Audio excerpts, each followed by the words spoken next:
மிதுன ராசி அன்பர்களே, 2025ஆம் ஆண்டு சனிப்பெயர்ச்சி அப்படிங்கிறது உங்களுக்கு ஒரு நல்ல யோகமாகவே அமையும். 10ஆம் இடத்தில் சனி அப்படின்றது பயப்பட வேண்டிய அவசியம் இருக்காது. ஏன்னா சனி பகவான் 10ஆம் இடத்தில் தொழில் ஸ்தானத்தில் வரும்போது நமக்கு புதிய தொழில்களை கற்பதிலும், அப்புறம் உங்களுக்கு குரு பயிற்சிக்கு அப்புறம் ஜென்மகுரு உங்களுக்கு இன்னும் புதிய தொழில்களில் நல்ல ஒரு மேன்மையையும் தரக்கூடிய ஒரு வருட காலமாக இருக்கும்.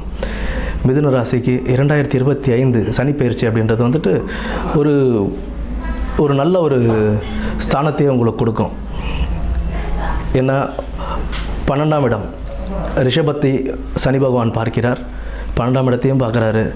ஸோ உங்களுக்கு தொழில் ஸ்தானத்துலேயும் நல்ல ஒரு உயர்வை கொடுப்பாரு. 12ஆம் இடத்தையும் பார்க்குறாரு. அடுத்து உங்களுக்கு 5ஆம் இடம் பூர்வ புண்ணியஸ்தானம், அதுலேயும் நமக்கு ஒரு நல்ல ஒரு புத்திரபாக்கியம் கொடுக்கக்கூடிய ஒரு யோகங்களும் இருக்கும்.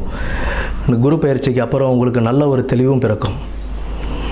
பின்னர் தனுசு 8ஆம் இடமான தனுசு ராசியையும் பார்க்கிறார்.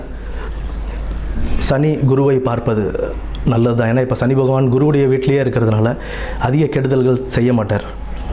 அதனால் நல்ல ஒரு சனி பெயர்ச்சியாகவே யோகமாகவும் நல்ல லாபகரமாகவும் இந்த சனி பெயர்ச்சி அமையும். நன்றி.